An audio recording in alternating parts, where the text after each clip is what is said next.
Bonjour Raphaël Bonjour. Audouard.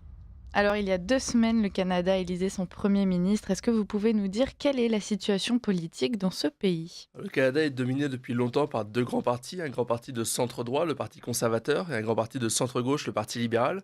Ce dernier était au pouvoir via son Premier ministre, le président du parti et Premier ministre Justin Trudeau, qui avait remporté les élections en 2015. Mais ces dernières années, on avait vu une baisse de popularité importante de Justin Trudeau, qui a dû être remplacé quelques mois avant les élections en tant que Premier ministre du Canada et en tant que leader du Parti libéral. Mark Carney, qui est un économiste, banquier et haut fonctionnaire, qui a travaillé pour Goldman Sachs et qui était gouverneur de la Banque du Canada, puis de la Banque d'Angleterre. Et donc les derniers mois de la campagne, il y a eu une remontée très importante des libéraux dans les sondages, avec justement l'arrivée de ce nouveau leader du centre-gauche. Et quels ont été les résultats des élections? Alors, surprise de tous, les libéraux ont remporté les élections, ce qui a été, j'ai dit une surprise, puisque pendant des mois et des années même, on avait vu un effondrement du Parti libéral. Quelques mois avant les élections, on avait parfois jusqu'à 20 points d'écart entre le Parti libéral et le Parti conservateur. Mais finalement, les libéraux ont remporté une victoire très serrée face aux conservateurs. D'ailleurs, on a vu aussi un effondrement des autres partis politiques, à la fois le parti de gauche radicale, le nouveau parti démocrate, et le parti de droite populiste, le parti populaire, sont effondrés, notamment à cause du vote utile, à gauche pour les libéraux et à droite pour les conservateurs. En fait, il n'y a que les nationalistes québécois qui ont survécu un peu à cette élection, à part les deux grands partis.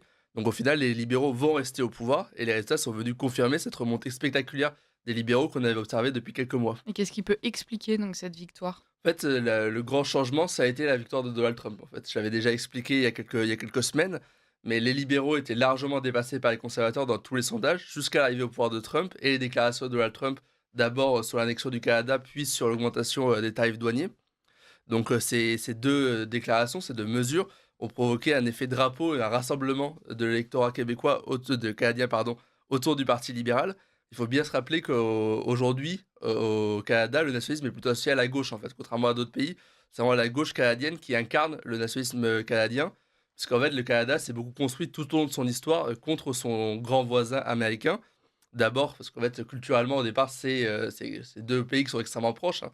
C'est les anciennes colonies anglaises et pendant longtemps, l'identité du Canada, ça a été justement de se construire contre les États-Unis, comme étant justement les colonies anglaises fidèles à la couronne contre les États-Unis qui s'étaient détachés de l'Angleterre.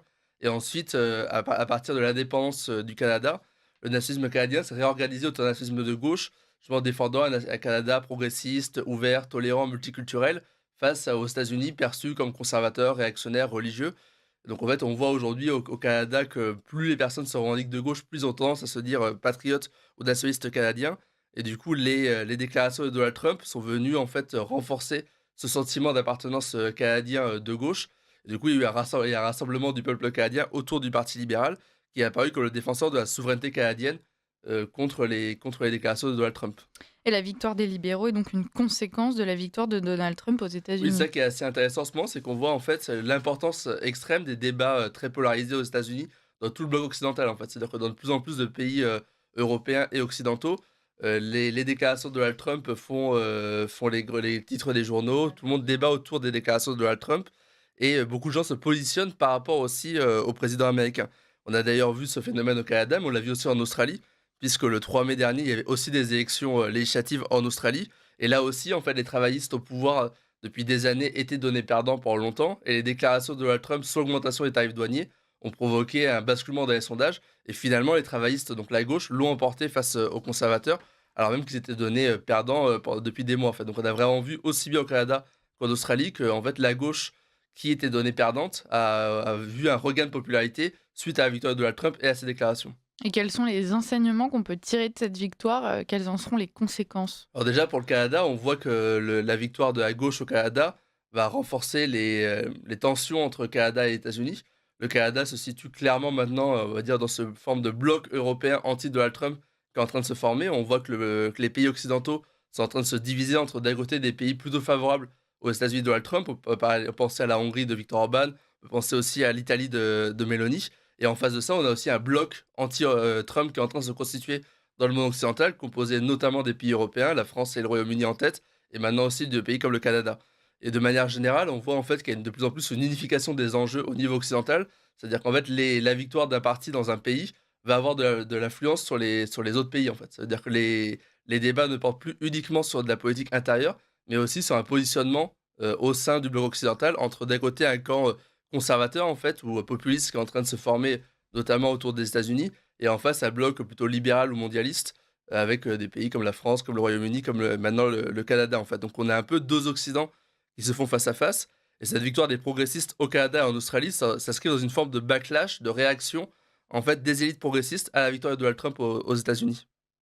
Et alors, y a-t-il un risque que ce phénomène, contamine tout l'Occident? En fait, il faut relativiser aussi ce phénomène, c'est-à-dire que les différents peuples se positionnent face à cette montée, cette vague populiste qui vient notamment des États-Unis, mais certains peuples le soutiennent, enfin, soutiennent cette vague populiste. On l'a vu par exemple il y a quelques semaines, aux élections au Royaume-Uni, on a eu des élections, locales pendant lesquelles le Reform Party, le parti de Nigel Farage, a fait un excellent score, a remporté les élections et aujourd'hui, largement en tête dans les sondages devant les libéraux enfin devant le Labour pardon et devant les conservateurs modérés.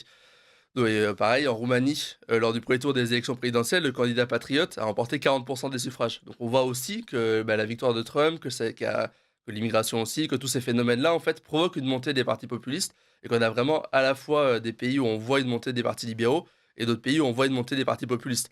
Et d'ailleurs ce week-end, on aura des élections, dans 3 pays. On aura à la fois l'élection présidentielle, le premier tour en Pologne, le second tour en Roumanie et les élections législatives au Portugal et dans ces 3 cas, on voit une montée des partis populistes et patriotes, voilà, dans ces 3 pays.